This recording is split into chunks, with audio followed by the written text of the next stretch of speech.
I really enjoy doing these videos for you guys. And a lot of times when I'm out on a job, I'm thinking about the next video that I want to put together. And I believe that one of the best things that I could introduce you guys to is the process of thinking about which cuts you're going to make on a tree to improve the tree or to correct a problem. And I kind of refer to some of these videos as tree decisions. And the one I'm going to talk about today I think is quite important because we were working on a number of significant oak trees on a big property down in Saratoga. Actually, it was the last 2 days. We had 3 big oaks. One of them was just enormous. But some of the decision making that I'm coming up with has a lot to do with, first off, the weather that we had this last year and all the water. So there's a lot of heavy limbs, looking for branches that are ready to break. Also, I'm always concerned about the client's concerns. If you've got big branches that are hanging over a house, or if you identify any problems, you have to either bring it to the client's attention if it's going to be something extreme, as some of these branches were in this video, or basically why you're doing the pruning in the first place. A lot of guys will get up in a tree and they'll just start cutting, and they don't know what they're doing, why they're doing it. They'll just cut and they'll think, okay, it's looking better, and they'll either strip out the tree and lion tail it, or cut it too hard, or make problem cuts. And one of the main things that I want to talk about in my video channel is what happens when you make these pruning cuts. What is the long-term impact to the tree as well as the homeowner? So follow along with me. Let me know what you think. If you don't agree with me, let me know. I'm open to lots of ideas. I really welcome your comments.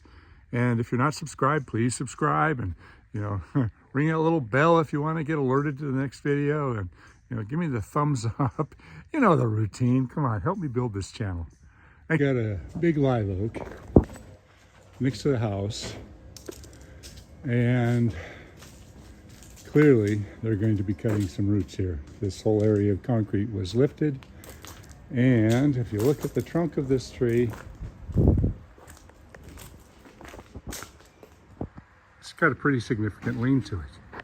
There's virtually nothing counterbalancing it on this side, a little bit, but the majority of the tree is out over there.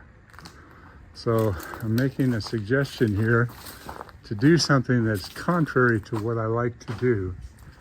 Let's get a big chunk of weight off on that side by removing a very large limb. So I'm thinking this limb right here, which has a base of about 14 inches or so, and all that weight out over there, I think that'll probably reduce the weight on this side significantly. And then we've got some stuff way out there over the house as well.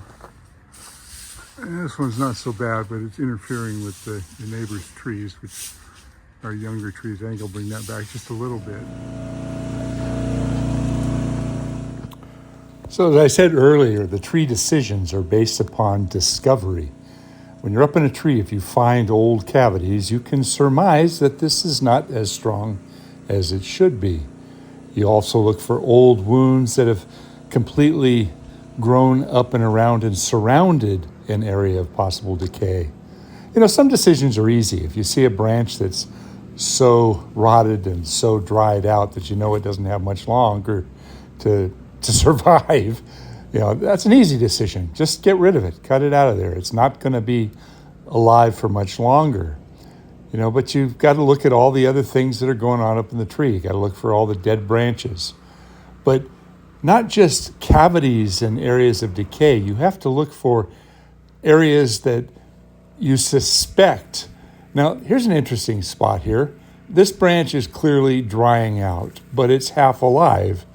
It filled a void in the area of the tree. So I looked up on it, and there wasn't very much weight associated with this half-dead, half-alive branch. So I made the executive decision to leave that for now, knowing that in a few more years, it's probably going to die off. We can take it off then. But I didn't want to leave a big hole in the tree. So look at all the spots in the tree. Now, this is interesting. This is an old wound that is trying to be encapsulated, and look at how deep that crack is. I ran that saw blade in there, clearly a good solid 10, 12 inches, and water is going in there. So this is a pretty prominent area on this tree. What do? Okay, so I want to talk a little bit about this area of homes. This was developed in 1980, and I can't remember exactly how many homes are in there, but it was 8 acres, and the developer was not very smart about how he used this heavy equipment. This is a spot where I almost got killed. There was a big oak tree that we had to remove, and the crane, I should tell the story later, but the crane dropped a log on me and almost killed me. This house had so many oak trees around it that they actually embellished the house with acorns and oak leaves. There was about 8 trees around this house, and because of the developer and his improper procedures of bulldozing around all these trees, he lost them all. The owner of that house lost every single tree, and several of them fell over onto his house. He's since moved away. I don't know what happened to him. That was 40 years ago. But I worked on that property for a long time. So let's get back up in this tree. This is just down the street from that other one. And here's that large limb that I removed. I had to make a decision on that one tree that was leaning. So I think this was a wise move. And after I made it, I realized that there was an internal crack that went from side to side. I cut off a cookie on this, and you can see just how weak it was. When I made the cut at the edge of where the crack was that I discovered, a lot of water came out. So day 2, let's move on to yet another giant oak tree. This is right next to the road, so I have no idea of what sort of root damage occurred 40 years ago when they put this road in. Now the tree is a ways from the house, and there's a big lawn area. There's a large wound here, and years ago that was a hollow. This is a very, very tall, very significant live oak. It's a beautiful tree. I've worked on it many times in the past, but it's been about 7 or 8 years since I've been up there. And with all the water and all the branches that have been breaking lately, he wanted to make sure that he wouldn't have any failures. So we did some pretty significant weight reduction. He had big branches that were hanging way over the house. One thing I did warn him about is suddenly he's going to have more sun, where the shade garden and all the ferns and all the plants that adapted to the shade are now they're suddenly getting a lot of sun. So look for things like this. Is that a crack that is now weeping?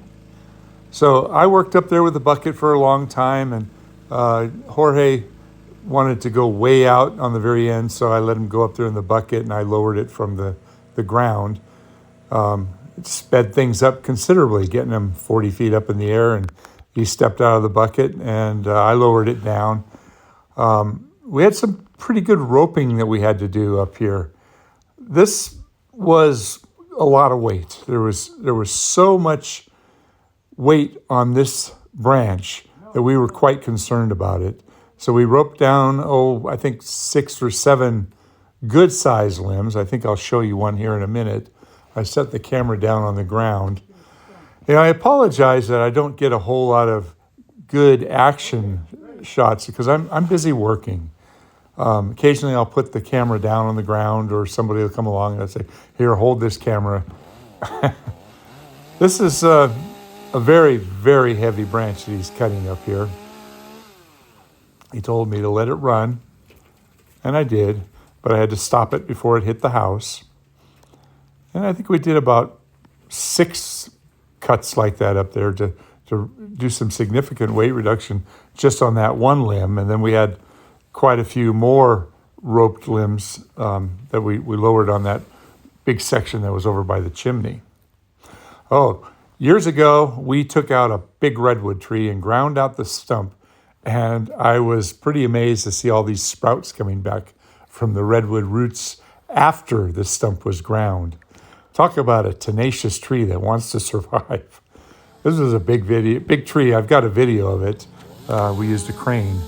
Here's a spot that I identified where you've got an old wound that is completely closed up from a long time ago.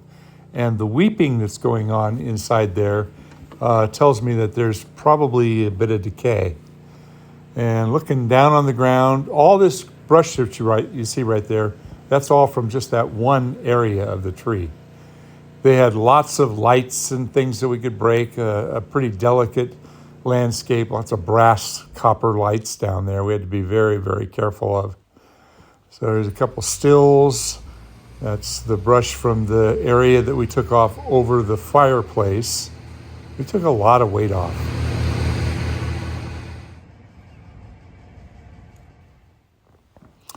And let's see, that's after we've raised it up. And now we're getting to the end of the job. I think this is the last couple of shots of what the tree looks like. And I want you to pay attention that we did not overly prune the tree. It still has a nice full canopy, but I was looking to identify problem spots. And the end of the day, just chilling. Okay, I watched the video, and I think you guys probably want to hear the story about how I almost got killed. Well, we're going back 40 years, and it was one of my first crane jobs, and the crane company that I hired did not have very much experience working with trees.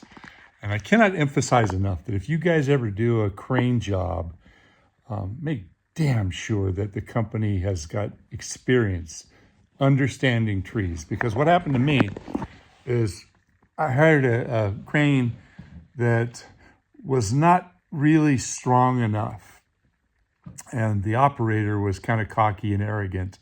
And so I went up at the top of the tree, and he took the top out, and we brushed out a bunch of limbs, and I got it down to a log that was probably 15 feet long or so, and maybe 22, 24 inches in diameter, and it was oak. And the guy says, take it in one cut. And I said, are you sure you can lift it? He said, absolutely, absolutely. Take it in one cut. And I decided not to take it from the base. I thought, this is too big. So the piece that I took was probably 12 feet long, but I did it from the edge of the roof. And you saw the steep angle of that roof there on that house. So I cut a, nice big face all the way around, and it got to the point where I gave him a thumbs up to go for it, and I kind of leaned back on the roof, and he strained, and he went up and up and up, and then went up a little bit, and he couldn't pull it, and it started coming back down, and he was cranking that engine, and he set that log down right on my chest, and I felt the weight of that log, and I felt the roof give underneath me. I broke a couple of ribs. He was panicking, and he was, giving all the gas he could. And finally, he was able to get it to lift off. So I didn't take the full brunt of the weight of that log, but it set down on top of me. And he finally got it out of there. And I got down to the tree, and I was pissed. I went over to the guy and I said, you don't know how much this wood weighs, do you? And he says, I'm so sorry. He was really, he was shocked. I think it was a good lesson for both of us. But yeah, that was a close one. Don't work with a guy that does not know the weight of the wood that they're lifting.